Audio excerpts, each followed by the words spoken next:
May our time together be of benefit to all people, all beings, and all life forms. Let us start with a mindful pause.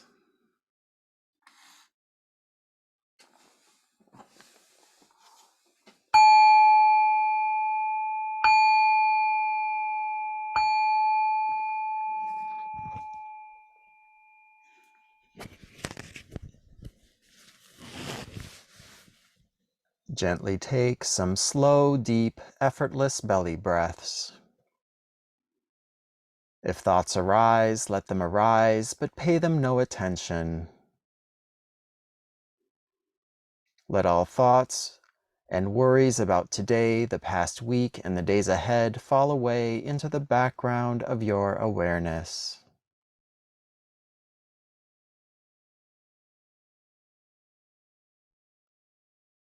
Lovingly be here now, peacefully, calmly, with a kind interest in the sensations of breathing.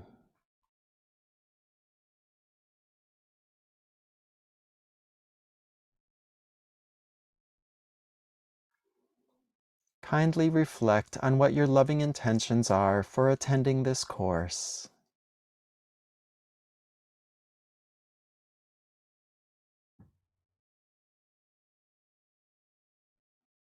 Gently reflect on how this course has served and benefited you. How it has served and benefited your family and friends.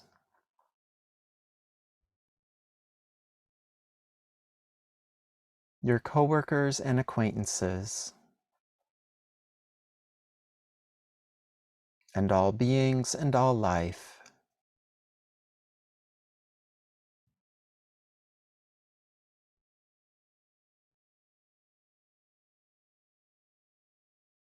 Whenever confusion or tiredness arises, gently remember these loving intentions and benefits gained to help you maintain your energy, focus, and interest so you get the most out of our time together.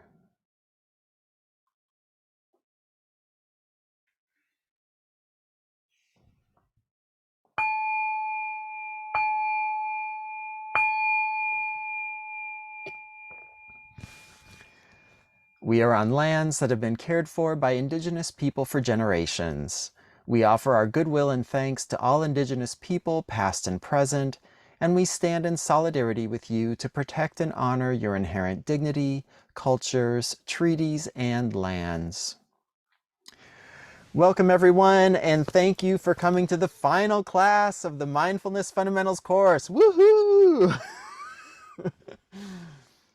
In this class, as always, we're going to start with a brief check-in to see how your practice is going, and then we're going to do a silent meditation. Ooh, silence. After meditation, I'm going to share our final talk where we're going to review some of the key things you've learned and give you some advice on what to do going forward in your practice. So let's check in. I'm going to cut and paste what I'm looking for this week. It's the same as last week. And it also has, as an example, my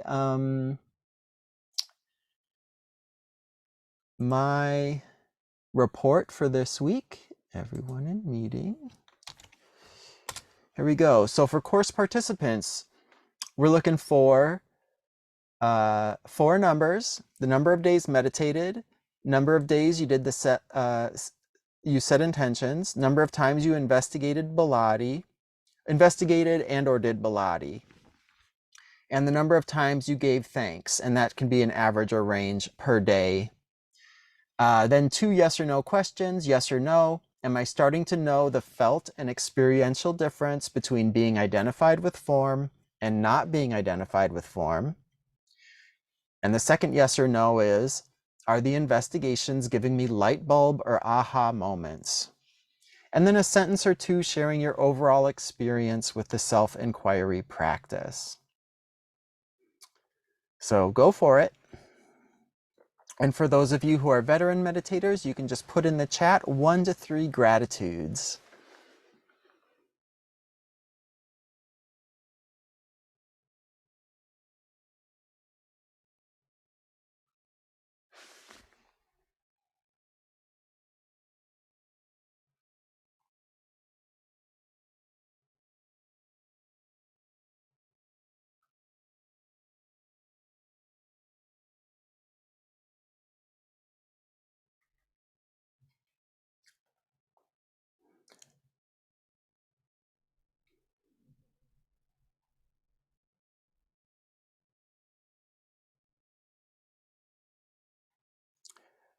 And as an example, I'll just give my answers. So it is 6, 6, 7, and 10 to 15. Yes and yes. And I am happy to see that all I bring to self-inquiry only reinforces the liberating insights. Scott's is 7, 7, 6, and 8 to 12. Yes, and getting there. The advice of just relaxing more has really helped with the meditation. In general, this course has been extremely great, and I'm very appreciative of my new mindset. Yay! Great numbers, great feedback. So good. I like that. Let's see what Julie has to say. She has 6, 6, 9, and 10. Yes, seeing progress. Yes, absolutely. I'm finding the self-investigation practice both calming and insightful. Wonderful. Cool. All right. Well, with all of the people who had to dip out of the class tonight, at least the live version of it, that's all we have for our students today. So,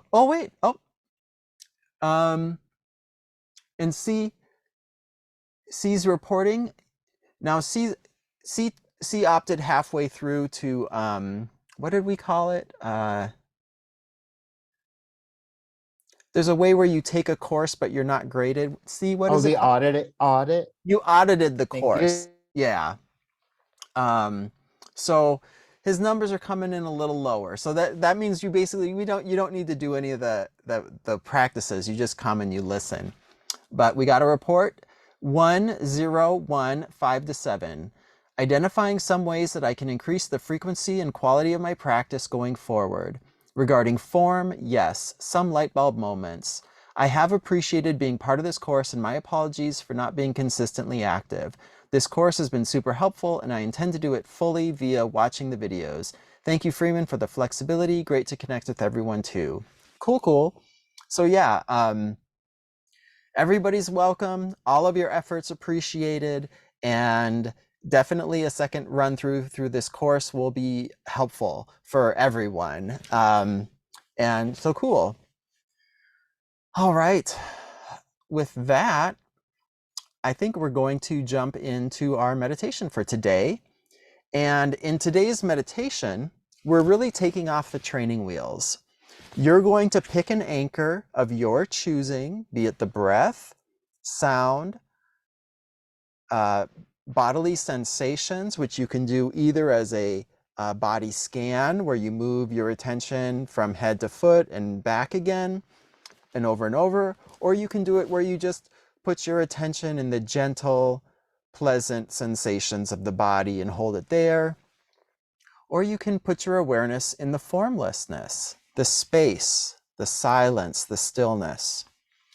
So just pick which of those anchors you're going to use for the meditation. And most of the meditation is going to be silent. So whenever your mind wanders away, you just bring it back again to the anchor with a little appreciation for your mindfulness of noting that, oh, I'm not paying attention anymore. So when you meditate without a guide, you're free to meditate anywhere and anytime. So it is important that you graduate to silent, unguided meditations at some point in your practice. Of course, if you don't feel like you're there yet, that's fine. Keep using the guided meditations. And whenever you want to learn a new meditation, or when reviewing a meditation, you can use a guided one to help you out. But more and more, you do want to be able to meditate in silence. Okay, so let's prepare for meditation. Please review your flashback halting protocol or your 5, 4, 3, 2, 1 grounding exercise and keep it handy. Remember, if ever feelings or memories start to arise that are too destabilizing for you to hold with compassionate mindfulness, then please stop meditating, open your eyes, remind yourself that you are in a safe place, get up and do whatever you need to do to feel safe and in control.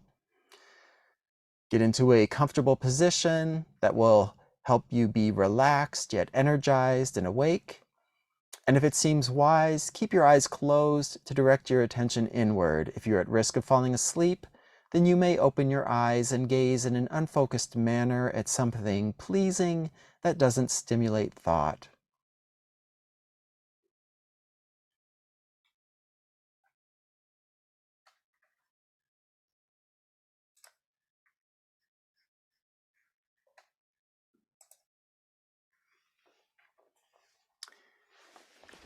And with that, we begin.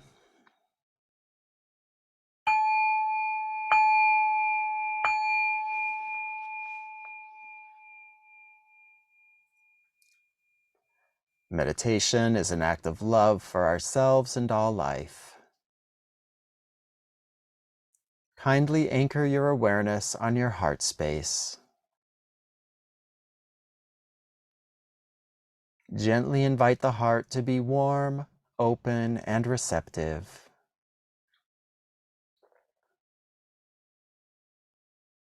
The heart communicates with us, but not with words. The heart communicates using sensations. Listen to your heart by feeling your heart. What are your heart's loving intentions for this meditation? Does your heart do this meditation out of self-love for your own benefit? That's wonderful. Who else does the heart dedicate this meditation to?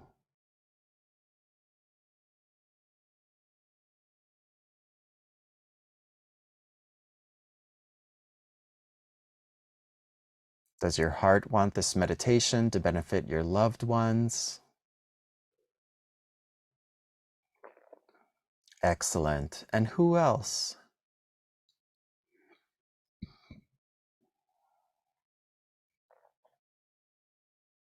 Does your heart wish well to all of the people who you don't know? Does your heart want them to be happy and peaceful?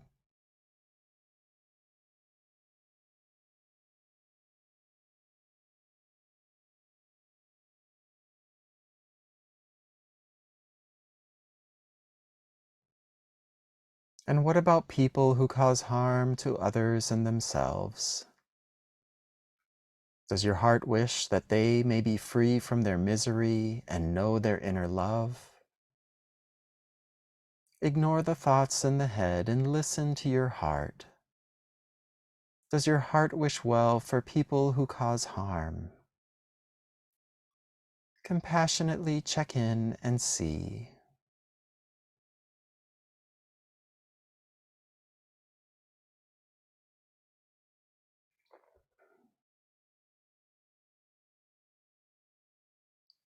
Does your heart's love only extend to your own species, or does it wish well for animals of other species too?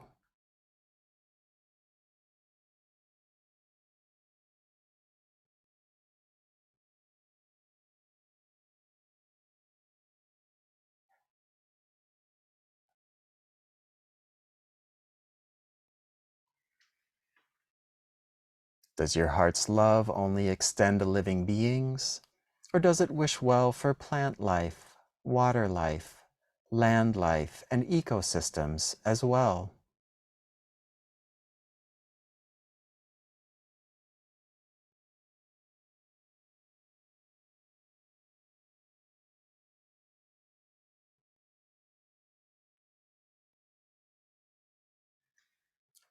Ignore the thoughts in the head and listen to the heart. Does your heart exclude any life forms from its love, or does the heart simply love to love? What do you notice?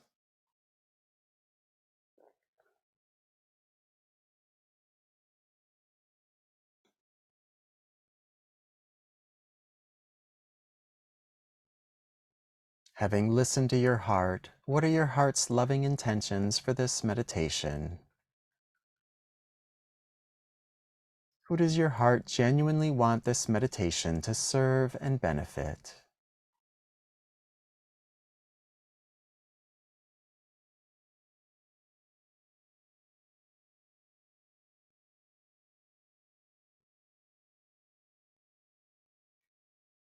And if you're unable to hear your heart right now, then who do you love that you can dedicate this meditation to?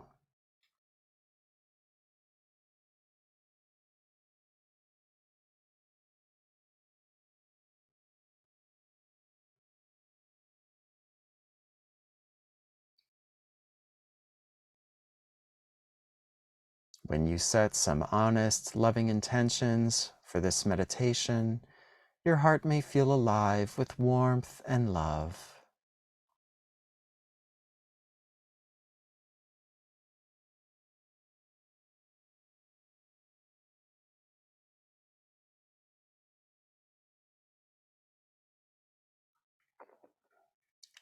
Peacefully position yourself in a comfortable manner and take a few deep, effortless belly breaths to relax and calm the body and mind.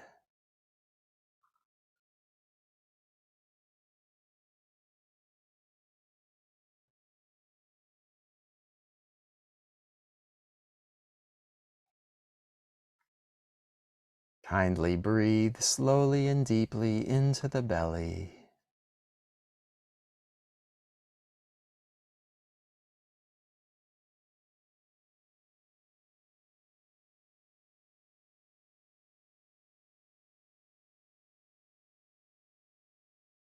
On the in-breath, lovingly feel the life and energy in the body.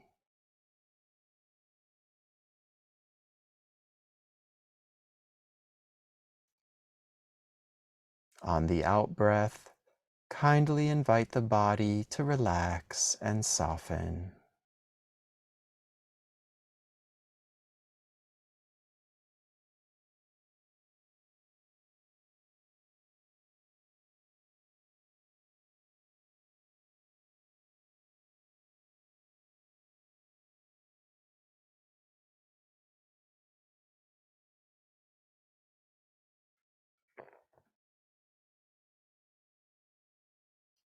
Gently scan your awareness through the body and lovingly invite any areas that are tight or tense to relax and soften.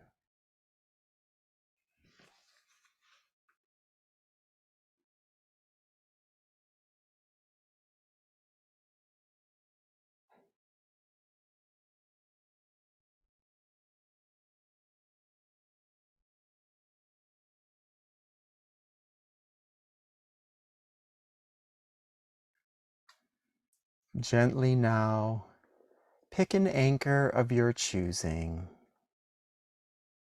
You may choose to anchor your awareness on the sensations of breath,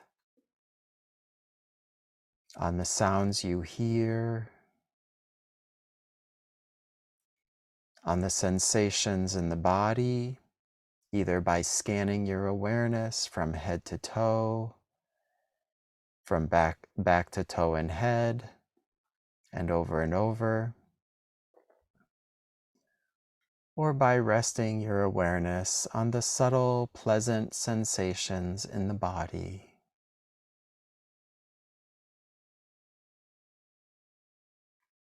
You may also choose to anchor your awareness on the formless, the spaciousness, the silence, the stillness in and around the body.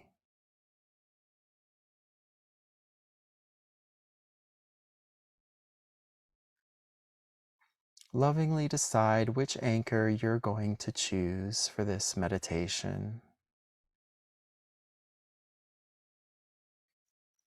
And then gently anchor your awareness on the anchor you've chosen.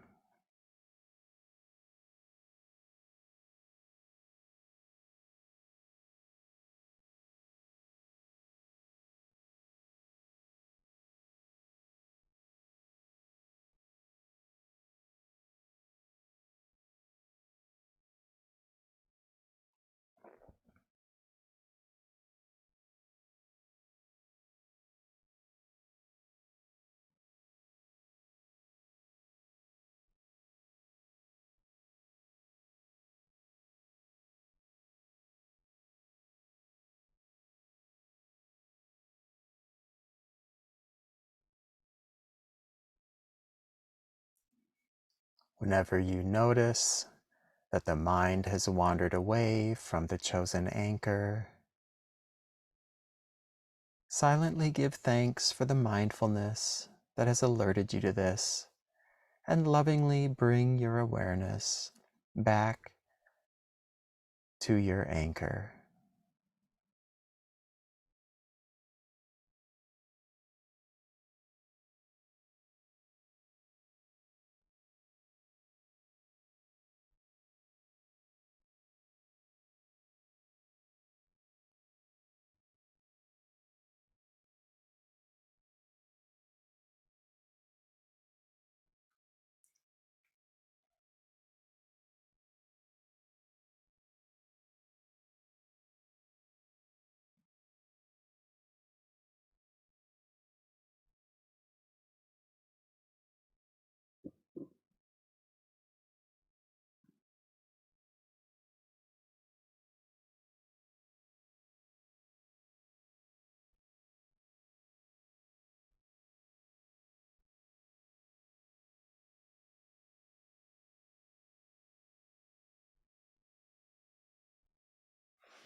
Whenever your mind gets lost in thought, lovingly give thanks for this moment of mindfulness and gently return your attention to the anchor.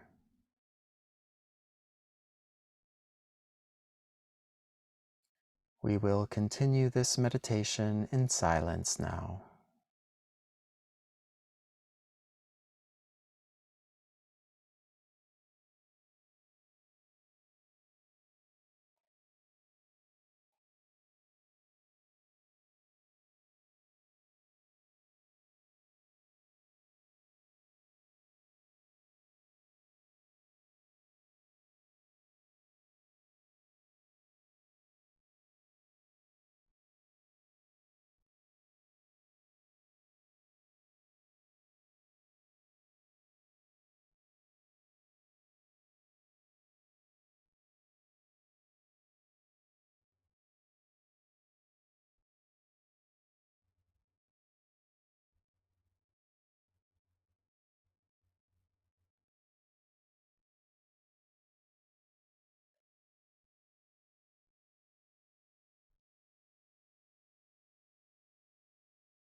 Gently now, set a firm and kind intention to bring any mindfulness, love, and wisdom from this meditation into your daily life.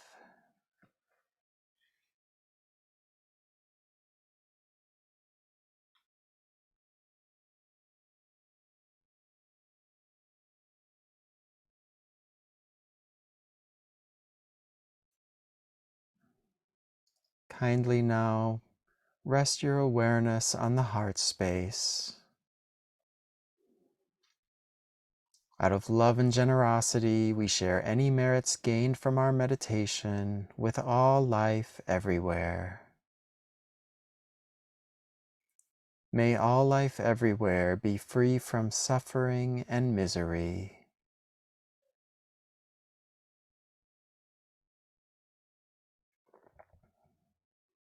May all life everywhere abide in a deep and lasting peace.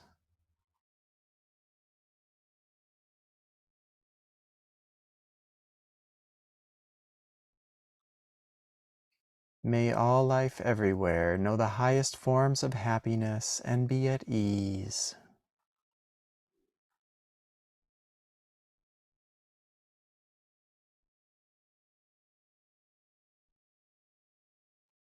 May all life everywhere know their deepest essence to be joy, peace, compassion, and unconditional, boundless love.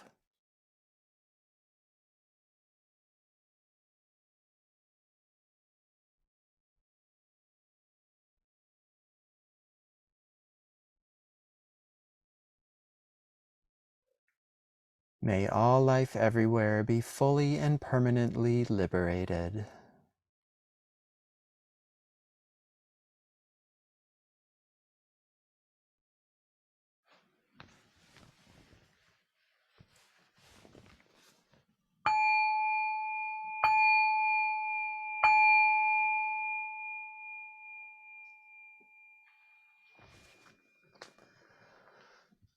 Gently rouse the body by stretching your limbs and moving the body in whatever way feels good. And once you're done with that, you can stand up and stretch once the body's fully roused.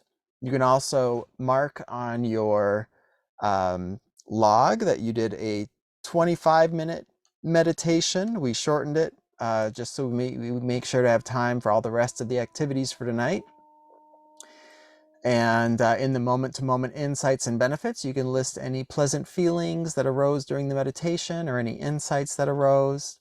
And then in the chat, when you get a chance, type a word or phrase that describes your overall experience with that meditation.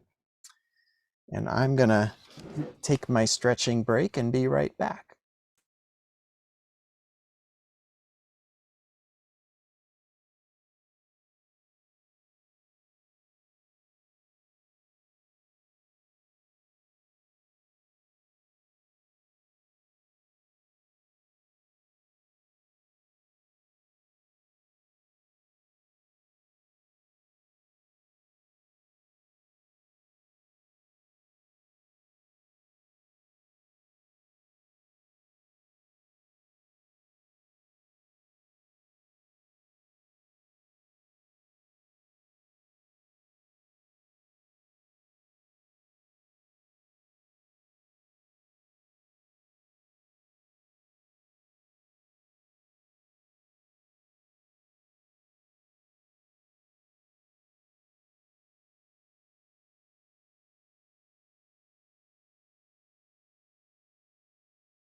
Okay, let's see what we have. We have soothing, calming, relaxing, peaceful. Good. Any questions about tonight's meditation or any difficulty meditating in silence?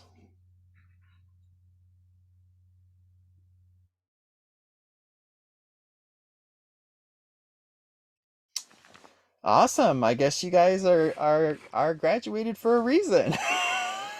This course is working. I'm very excited. Um, so that's great because I mean, that's the nice thing. If you can meditate without a guide, then you can meditate anytime, anywhere. And it's important that you have these techniques in your back pocket to use when challenging times arise. So, so that's really good, and I'm really excited to see that. And now you're done with the course. You're not going to be reporting to me each week that, how many minutes you've meditated or how many times you meditated this week. But I encourage you, like you have those meditation uh, logs, you can keep using them afterwards. If you set an intention to keep meditating, then just keep recording it and it'll be fun. At the end of each month, you look and you're like, wow, I did all that. And you can feel a sense of accomplishment and keep going with your practice. So do that. And with that, let's turn to the talk for the evening. So you have invested 3 months of your time giving gratitude, learning meditation, and investigating your inner experience to help you discover what is kind, truthful, and helpful. Like little baby birds, we have fed you, protected you, and done what we can to give you a good start in your mindfulness life.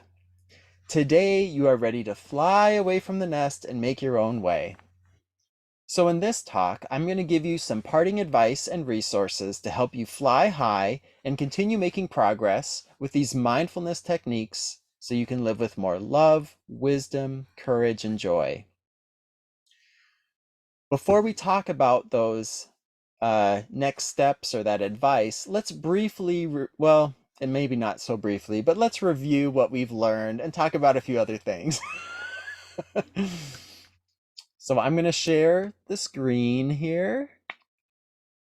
Screen share. Do.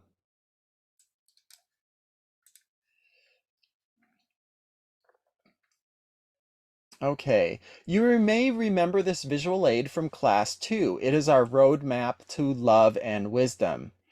This roadmap starts with the big red heart, which is our loving intentions, our commitment to love, truth, and joyful service. The more genuinely committed to these values are, the more fruitful our practice is. We use these loving intentions to motivate us to do these 3 practices, which are in blue, of meditation, gratitude, and inquiry. The fruits of those practices are in orange. And the practice of meditation helped us cultivate many beautiful qualities, including kindness, compassion, wisdom, joy, patience, persistence, courage, and more. Meditation also helped us cultivate mindfulness, concentration, and inward focus.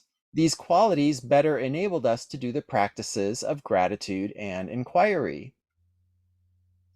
Being more mindful, we could see when our mind got lost in judgment, complaining, and blaming. Seeing this, our loving intentions remind us to live with an attitude of gratitude, and we asked ourselves, what can I genuinely be thankful for in this moment? And in those moments where we turn to gratitude, we discovered joy, clear seeing, creativity, courage, a sense of abundance, and more inner resources available to us than we previously thought existed. Whoops. We saw more clearly because the more genuine, heartfelt gratitude we gave each day, the less we believed the falsehoods of judgment, and the better our days were. Gratitude protected us from the misery, distortions, and unskillfulness of judgment. Gratitude helps us see the world through life's eyes, which sees beauty, value, and worth in all life forms and all situations. So that's the joys of our gratitude practice, and hopefully all of you experienced it. The mindfulness, concentration, and inward focus we gained from our meditation also helped us start paying attention to the thoughts that arose in our brain. We started to notice that we had a lot of thoughts that, when believed, caused us to feel unpleasant and destabilizing emotions. We called these thoughts falsehoods, and we used inquiry to investigate them. We asked ourselves, how is this thought unkind, untrue, unhelpful? And what would be a loving response to this thought? Through these investigations, we saw how our thoughts are unkind, unhelpful, and untrue, and we had these light bulb and aha moments called insights that deepened our wisdom. Our minds became less rigid and more nimble, flexible, and agile. And so here we see those beautiful qualities. As we kept investigating our false thoughts, we kept reconfirming the truth of several liberating insights, such as all life has inherent value, the now is all there is, this too shall pass, and others. Seeing the truth of these insights over and over again helped us further deepen, refine, and purify our understanding of what truth, love, and joyful service are all about. An added benefit is that through these three practices, we have also discovered sources of peace and joy that are not dependent on gratifying our senses. In the past, when our mood was low, we may have turned to unhealthy food, alcohol, television, gambling, shopping, or other sense pleasures to try to elevate our mood. But relying on sense gratification to feel well can lead to addiction and feelings of being out of control. Now, we have learned to elevate our moods through the mindfulness practices of meditation, gratitude, and inquiry. The joy we get from these practices is not sense-based, but spiritual. This makes them safe sources of joy that we can practice whenever we're suffering and in need of relief. This helps us overcome our addictions and live with more integrity and skillfulness. And during this course, of course, we have practiced Baladi, which incorporates all three of these practices and can be done virtually any time and anywhere. So all of these wonderful fruits of the practice have led us to this green gear of energy. And over this course, as we investigated the active falsehoods in the mind, we probably noticed how these falsehoods, when they're active, they sap our energy, they hide our inner resources from us, and they can even make us feel ill. Oops. But meditation, gratitude, and inquiry compassionately helps us overcome falsehoods with truth, hatred with love, and apathy with joyful service. These practices allow us to eat the wonderful, beneficial, tasty fruits of the practice. And all of these tasty fruits give us more energy. We fall in love with these practices for the love, wisdom, peace, and courage they give us. Experiencing their benefits, we become more inspired, energized, and committed to practicing them in our daily lives. We are curious as to just how far these practices can take us, and we look forward to doing them to find out in our own experience. So all of this newfound energy then fuels our loving intentions, and we find ourselves back where we started. But now we are in an even better position to gain even more from the practice, because we have further refined and deepened our understanding and wisdom of what truth, love, and joyful service actually mean. This has created a positive feedback loop. We see the loop here, we see the loop here, we see it there, and we see it there. And all of these positive feedback loops deepen our love, wisdom, and courage. These insights gained from these practices help us integrate the values of truth, love, and joyful service into all parts of our brains and bodies, making it easier and more effortless to live these values in our daily life.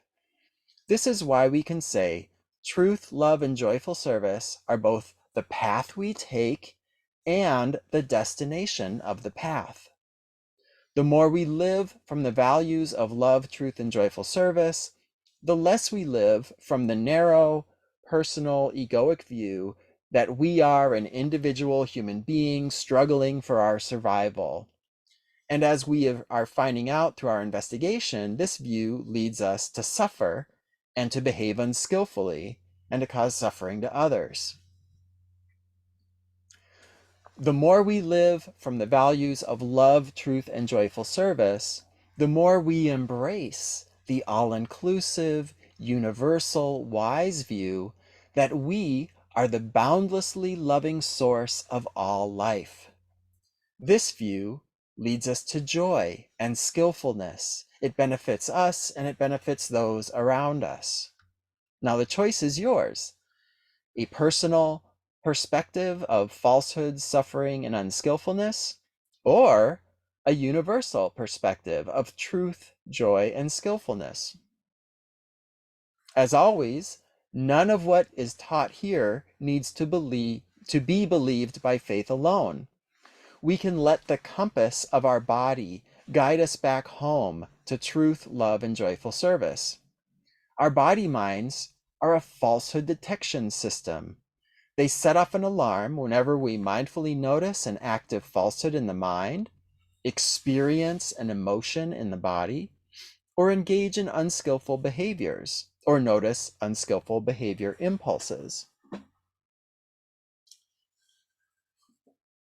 Excuse me, it's cold here in the basement. My nose is running. So these 3 alarms remind you to become mindful, turn your attention inward, and investigate your experience to see how falsehoods may be influencing your body-mind. Now, our ego sees this all differently. When we feel unpleasant feelings, our ego wants to project our unpleasant feelings out onto the world outside of itself, using judgment, blame, and even cruelty. Rather than owning our feelings, the ego outsources them onto others. This deepens falsehood's grip on us and leaves us feeling more bitter, depressed, and awful, and behaving more unskillfully. This egoic view can become a self-reinforcing feedback loop that leads to greater and greater descents of misery and suffering in our life. Again, the choice is yours. Will you own your feelings and the falsehoods in your mind and use them to help you awaken? Or will you outsource your feelings and falsehoods onto others and deepen your suffering and the suffering of those around you? The choice is yours. All right, so let's turn now to focus on insights. And I'm going to stop the screen share here, but we're going to talk a little bit more about those liberating insights. Hopefully during this course, you got to experience a few insights. They may have felt like an aha or a light bulb moment where the mind saw something more clearly, almost as if for the first time. Insights may also feel like a heart-opening experience where you felt really clearly the true power and possibility that love offers us to radically transform our lives and the world for the better. When we mindfully and compassionately investigate our experience, we attract these insights like a magnet attracts paper clips. Along our mindfulness path, we may have many of these insights, and some of these insights may even arise as mystical, unworldly experiences. Now, because many of us with a scientific view of the world scoff at mystical experiences, I want to spend some time explaining them here, so when they happen to you, They do not bewilder or confuse you or make you fear you're becoming insane. Also, I want to share with you some of the pitfalls to avoid when they do happen. So, 19th century philosopher, professor William James wrote in his book, The Varieties of Religious Experience, that mystical experiences often have one or more of these four qualities. They are noetic, they are transient, they are passive, and they are ineffable. We can add to this list the most important aspect of mystical experiences, which is that they help us see more clearly the truth of a liberating insight. So first, mystical experiences help us see more clearly the truth of one or more liberating insights that we've shared over this course. These liberating insights are of primary importance. The rest of the mystical experience is basically window dressing. So when you have a mystical experience, ask yourself, what wisdom did this impart? And how will I integrate that wisdom into my life moving forward? The second quality is they have a noetic quality about them. This means that the truth of the wisdom imparted is self-evident in the moment you experience it.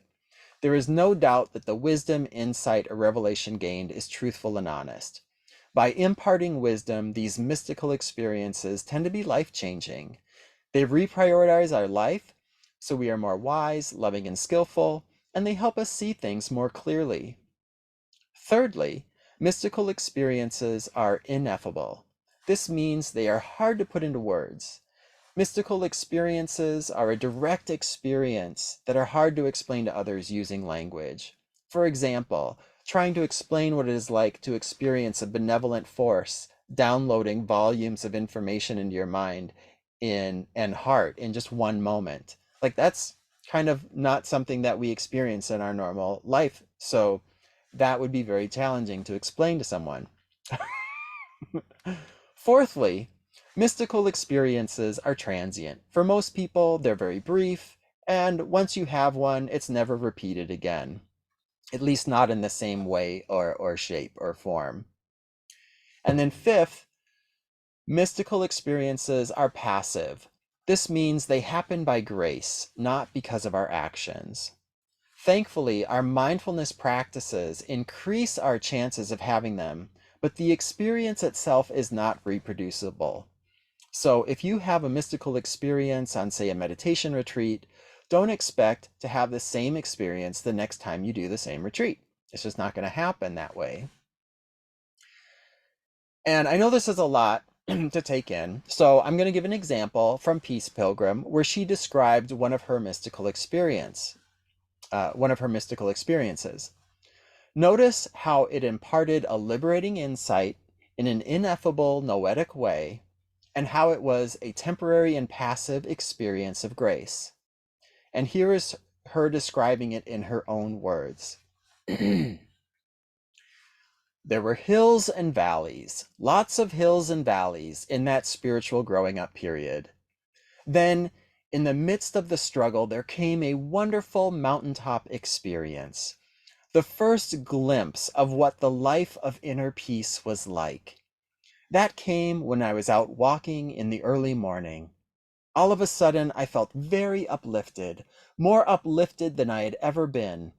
I remember I knew timelessness and spacelessness and lightness. I did not seem to be walking on the earth. There were no people or even animals around, but every flower, every bush, every tree seemed to wear a halo. There was a light emanation around everything, and flecks of gold fell like slanted rain through the air. This experience is sometimes called the illumination period. The most important part of it was not the phenomena. The important part of it was the realization of the oneness of all creation. Not only all human beings, I knew before that all human beings are one, but now I knew also a oneness with the rest of creation, the creatures that walk the earth and the growing things of the earth, the air, the water, the earth itself, And most wonderful of all, a oneness with that which permeates all and binds all together and gives life to all, a oneness with that which many would call God. I have never felt separate since.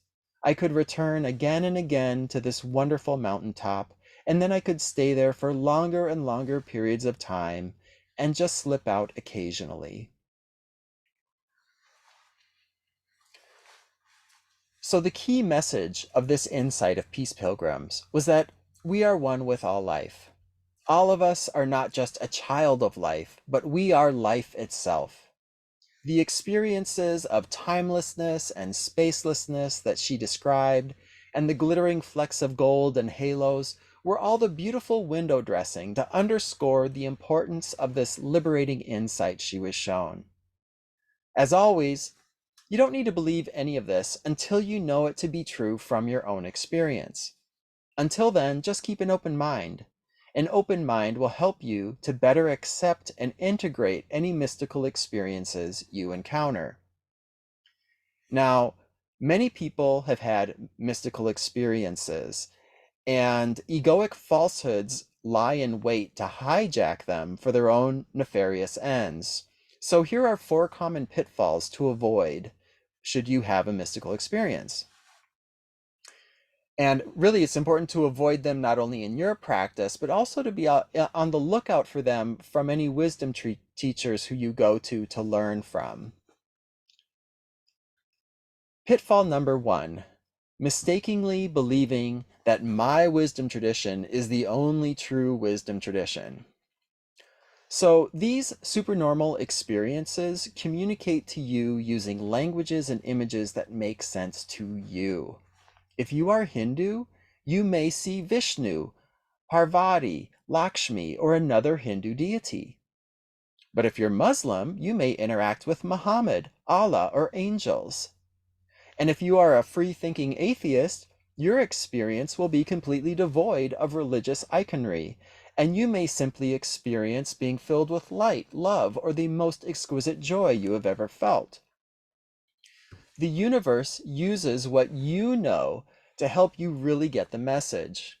Unfortunately, our egos will misinterpret this experience to think, oh, because I saw my higher power, that means my higher power is the only true and correct one. Now, all wisdom traditions, whether secular, spiritual, or religious, are right, true, and holy to the degree that they accurately point us towards truth, love, and joyful service. And people from all wisdom traditions have had these mystical experiences. So please don't misinterpret yours in this way.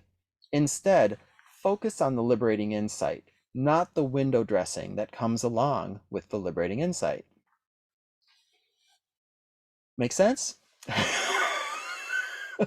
Pitfall number 2, boom, boom, writing it off completely. For many of us, having a supernormal experience may be frightening, confusing, and bewildering. We may write it off as being a side effect of bad food or an expired medication we took. These experiences, though, when they happen, they're a gift from life. Please learn from them and use them to further inspire your practice. So remain open-minded to the fact that there is a lot about life we still don't understand. There are still mysteries and wonders to experience and explore. And if you have one, trust your experience. Pitfall number 3, I'm better than everyone else. Our ego will try to use our mystical experience to deceive us into thinking that this experience makes us better, more important, or superior to others. This is the falsehoods of self-view and judgment, trying to hijack our insights to fuel our arrogance.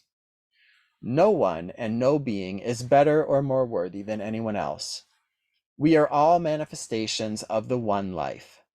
Again, the wise response is to mindfully see this story as merely another false and unskillful story of the ego that it would be wise to not believe. Pitfall number 4. Now I'm fully enlightened.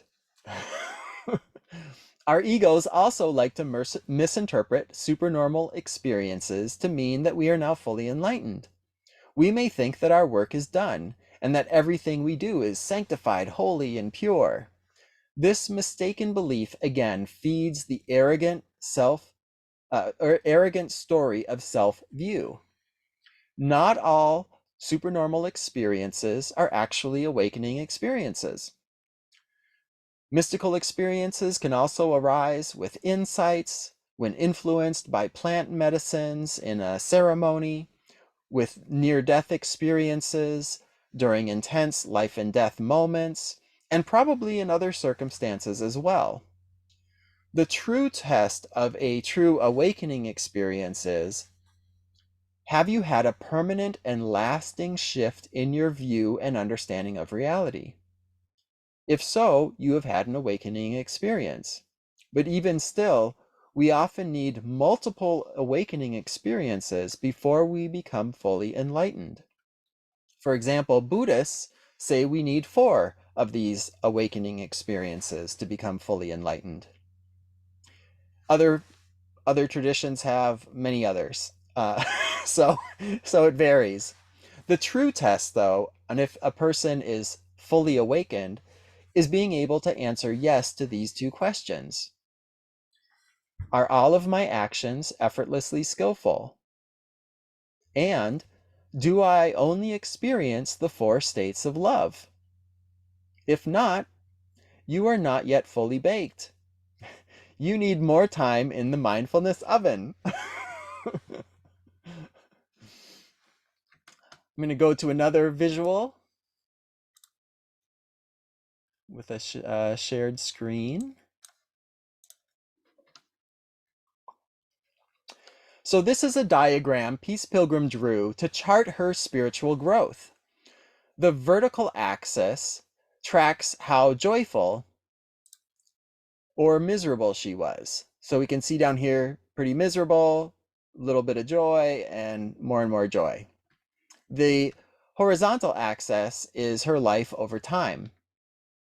Now, she starts out in an egoic way of living. She classified this section as this is her living an egoic life with the normal ups and downs of that, which comes from the gains and losses, pleasure and pain, praise and blame, and fame and disrepute that all of us experience in our egoic life. So as things are going our way, we're happy. When they're not, we're sad, blah, blah, blah, blah, blah, blah, blah. Then we get to this little bubble here where she committed herself to truth, love, and joyful service. Now, because we see this bubble, I suspect that it also coincided with a mystical awakening experience for her, because afterwards we see a shift where now her low is not as low as it used to be. We see that joy rise, and now her ups and downs continue to struggle as she struggles between her self-centered nature of ego and her love-centered nature of essence. So as she vacillates between these 2 views, she's still going up, down, up, down, up, down. So what happens here? Well, here she has another mystical experience, and this is also an awakening experience. This was the first time where she glimpsed how blissful true inner peace can feel. And that's where, after that, she continued to have ups and downs as she struggled again between the ego and her essence. But she came to be able to stabilize her inner peace more and more. And so you see these plateaus where she's stabilizing that peace more and more, but still she dips down into egoic understandings from time to time. And then we see this last bubble, which is her final awakening experience, which I read to you earlier. This is where she became fully enlightened. And she was surprised that even after this experience, there was still a continual growth upwards and upwards into more and more blissful states of happiness. So even after her full enlightenment, there was still evolution that could happen as a human being. Now, all this to say that just because you have had an awakening experience, meaning you've seen a liberating insight so clearly that it has permanently changed how you see the world, It doesn't mean that you have fully arrived. You may still need more time in the mindfulness oven. Okay? So you may notice that peace seemed to have two awakening experiences here and here, which kept taking her closer and closer to her boundlessly loving true self until she had her final awakening experience here.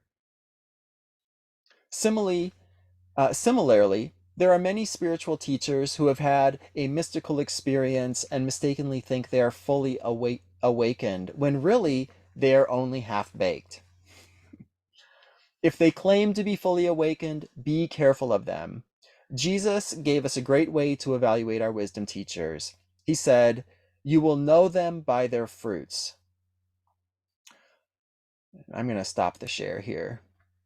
So look, are those who claim enlightenment effortlessly skillful? Are they always kind, loving, peaceful, and compassionate?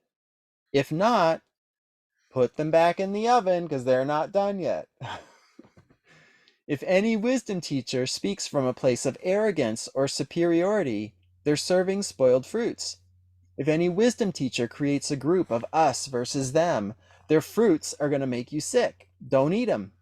And if any wisdom teacher encourages, as part of their teachings, judgment, hatred, or cruelty towards any life form or groups of life forms, then run far away from them, because their fruits are going to poison you. These wisdom teachers are the proverbial wolves in sheep's clothing, so really, really do steer clear from them. And it is best to learn from those who are fully enlightened. And I say this knowing that as an unenlightened person myself, I'm basically telling you to go elsewhere for your wisdom teachings. But in all honesty, those who are further along the path can better explain the road to get there, so it makes sense to listen and learn from them. Some wisdom teachers who it is safe to say reached full enlightenment include Peace Pilgrim, Buddhist Master Dipa Ma, Jesus, and Gautama Buddha. Some other teachers worth mentioning include Pema Chodron, Tara Brach, Bell Hooks, Mooji, Eckhart Tolle, and Matthew Flickstein. Recommended books, podcasts, and other resources by these teachers are listed in the handouts for the final week for the class, so read those for more information on them and some of their teachings. Now, you may think that such mystical, supernormal experiences are reserved for saints and sages, but honestly, they are for everyone, because all of us are children of life. Moreover, all of us are life itself. And as we get to know our true self, our eternal, invincible, boundlessly loving self, many insights and wonders are going to be revealed to us. So just keep staying the course and you'll see for yourself. Also, one last word of caution. When these mystical experiences happen to you, be mindful and wise regarding who you share these experiences with. Many people are going to write you off, see you as insane, or cause you to doubt your own experience. So avoid sharing your experience with people like that. Instead, share this experience with trusted wisdom teachers and friends who will appreciate, nourish, and help the seed of your experience grow, blossom, and bear good fruit in your life and around the world.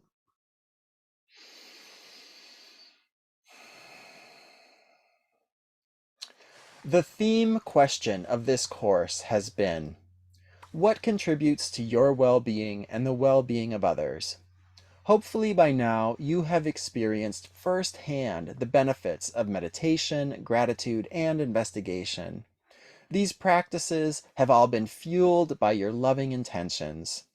Out of love for yourself and all life, you attended these classes, practiced meditating, gave thanks, and investigated your inner experience. Love is what gave you the persistence, courage, and determination to do all this. And that is why we can say that love is both the path and the destination. Out of love for all life, you started this journey. Now stay the course. Don't have the end of this course be the end of your efforts. Have the end of this course be a new beginning. And here is some parting advice on how to nurture what you have started now that you are ready to leave the nest. First, keep practicing. During this 3-month course, you have established a daily meditation, gratitude, and Baladi practice. This is a wonderful, terrific, amazing achievement. These practices give you so many benefits, and the hardest thing to do with all of them is simply to get started and to develop that routine. And you have already done that. So commit to continuing your practices, and they will continue to serve you. You have spent 3 months learning the techniques and becoming comfortable with these new views and ideas.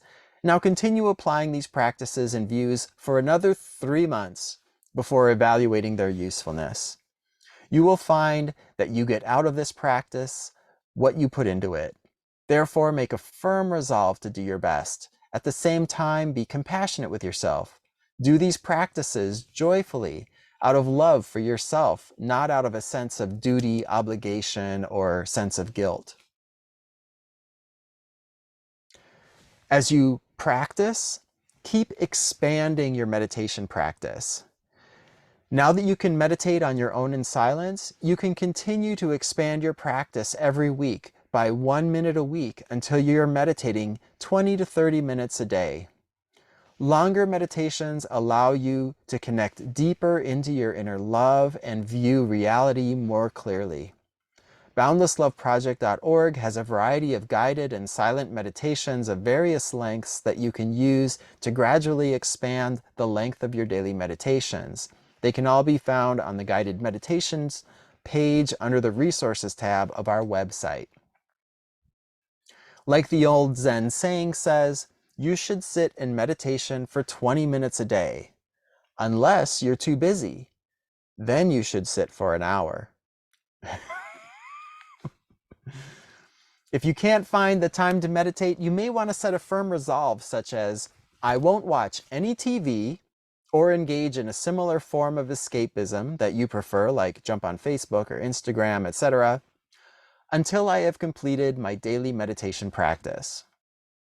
And then that will encourage you and remind you to, before you get on the Netflix, got to do the meditation. As you meditate, pick a meditation that calls to you and have it be your primary meditation for 2 or 3 months.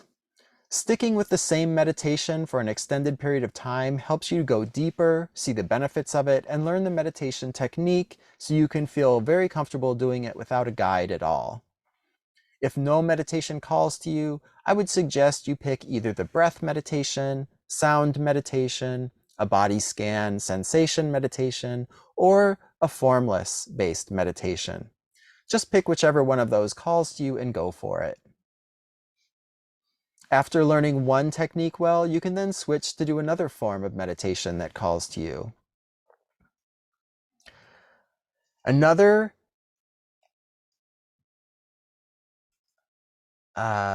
what's the word? Another piece of advice I want to offer for you is to take this course again. Repetition is your friend. Now that you've taken it once, you have an overview of the content, but the second time through is going to allow you to really retain more and deepen your understanding of each aspect that we talk about. Thankfully, all of this stuff is up on our website now, so you can just go there and watch it a second time. Also, the second time through, you can be even more committed to working the practices and to see how they continue to serve you day in and day out. The next piece of advice, join a community of meditators. It is said that the best predictors of your future self are the friends you have and the books you read. So join a community of meditators who share your values of truth, love, and joyful service. And their relationships, their friendships that you have with them is really going to aid your practice. The Boundless Love Project offers a weekly meditation group that you can join, or you can see if your community has a meditation group that you can join in your local area. You can check out our events page on our website for more information on our weekly meditation groups, which currently are all being done online, so you can access this from wherever you are in the world. But check out our events page for more details on that. And since the books you read are also major influences on you, I encourage you to consume mindful media.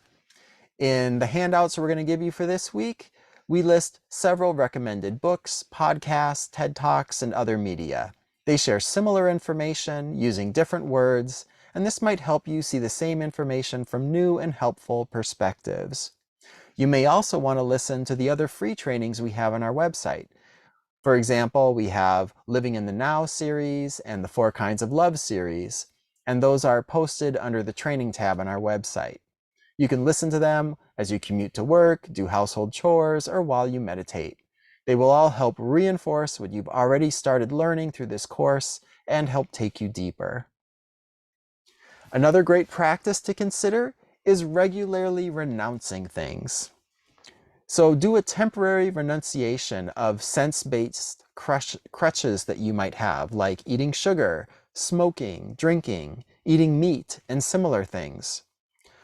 And you can do this as an experiment in mindfulness. When you renounce these things, you will be able to investigate craving and aversion more clearly because they're gonna arise. And you're gonna be better able to learn how to overcome them. You may also learn more skillful and spiritual ways to soothe your troubled spirit that last even after your official renouncement periods end. So, in other ways, you might find that even once you say, okay, I'm going to give up sugar for 2 weeks, after that 2 weeks, you might be like, oh, my life is better without sugar. I think I'll just keep going. But you'll see. Do it as an experiment and find out. Another piece of advice, go on meditation retreats. Meditation retreats are wonderful ways to deepen our mindfulness practice. It was on my first meditation retreat in 2006 where I mindfully related to intense bodily pain, free of aversion and self-view, and found the experience to be both peaceful and transcendent. That moment of insight inspired my entire meditation practice. So consider taking one for yourself and see what you discover firsthand. Vipassana meditation is a group that offers free 10-day meditation retreats, which you can learn about more on their website, dhamma.org, dhamma.org. They have meditation centers and retreats all over the world. So in your area, you could probably find one not too far from you. Another piece of advice, spend more time in nature.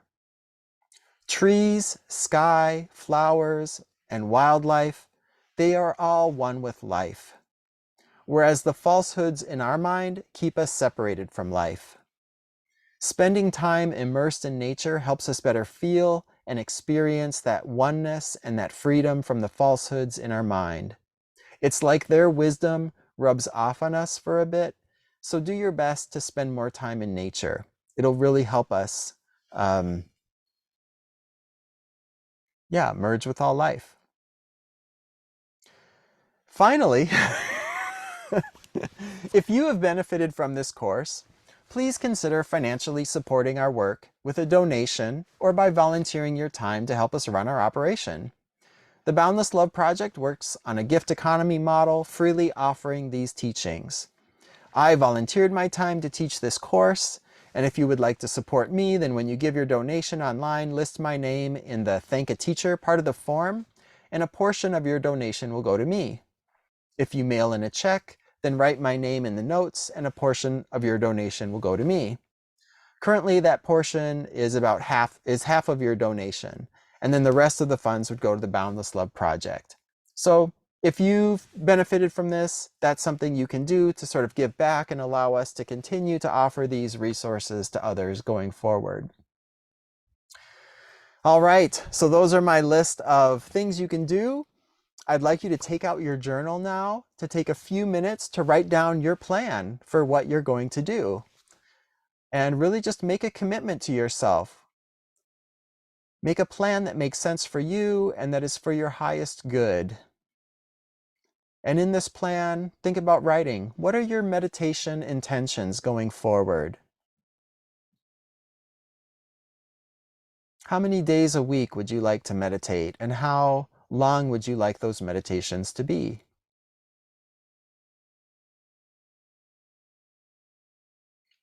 Would you like to gradually increase the length of your meditations to 20 or 30 minutes?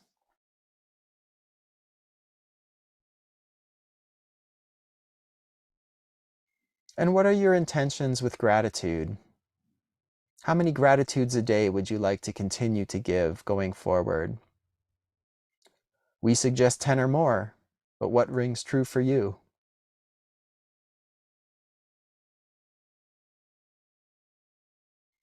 And what are your intentions when it comes to joining a meditation community? Would you like to come to the Boundless Love Project School of Love, which are currently on every Tuesday night? Would you like to research different meditation centers local for you that you can attend in person?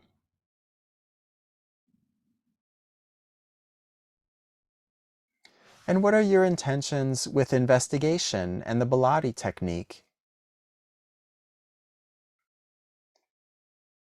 How many times a day or a week would you like to do a thorough investigation or a Biladi?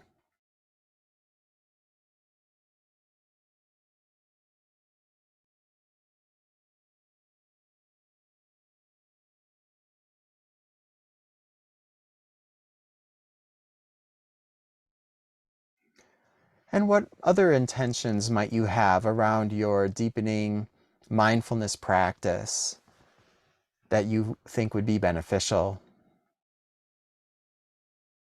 Do you want to always be reading a mindfulness book?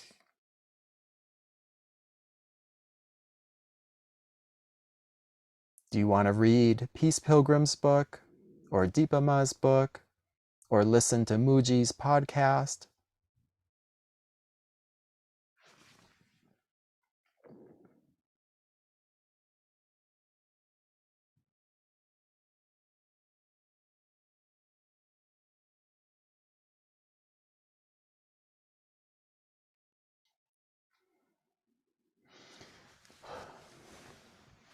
So I'm going to wrap it up here. I am deeply touched and moved by your dedication to this practice and this course. It was a great honor for me to have you attend, listen, and do the practices. Thank you so much from the bottom of my heart. I wish you nothing but success, happiness, joy, and boundless love. We can summarize this class as a class about truth, love, and joyful service. What stands between us and living in accordance with these values are these temporary, impersonal, little more than nothing, conditioned falsehoods that arise in the mind and their correlating emotions in the body. Thankfully, through meditation, gratitude, and inquiry, we have the tools and the skills needed to stop believing and reacting unskillfully to these delusional thoughts and emotions. As we do this practice, we discover the truth that all life has inherent value, that all life is not only a child of life, but life itself. We are both nothing and everything. We are one with all life. These liberating insights allow us to live this life with more love, wisdom, courage, and joy. Keep testing this in your own experience and find out if it is true for you. I wish you nothing but success in your efforts. Let's take a mindful pause.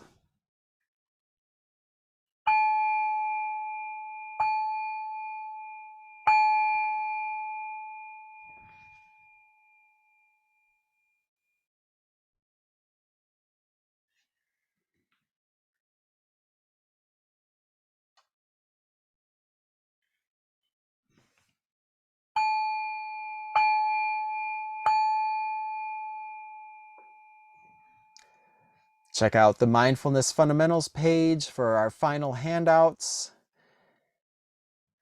And if you have comments or questions about the talk, feel free to put them in the evaluation.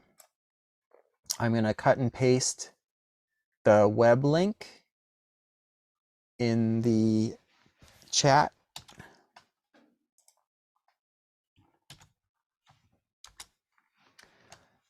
So click on that link if you want to fill out an evaluation for this class, or if you have any questions, and I'll follow up with you. Let's now do a closing meditation.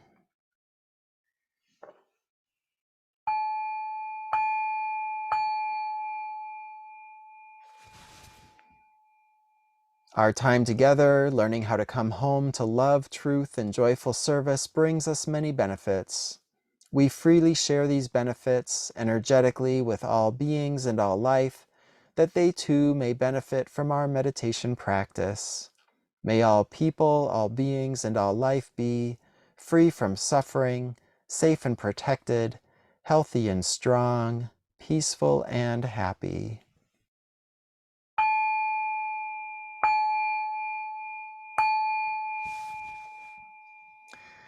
Excellent, my friends.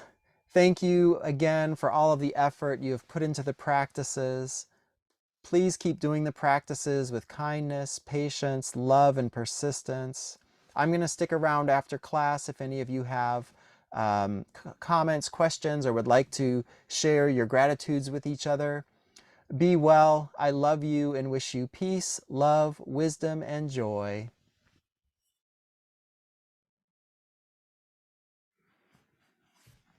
All right. Good night, everybody. I'm going to stop the recording and then we can all just connect with each other.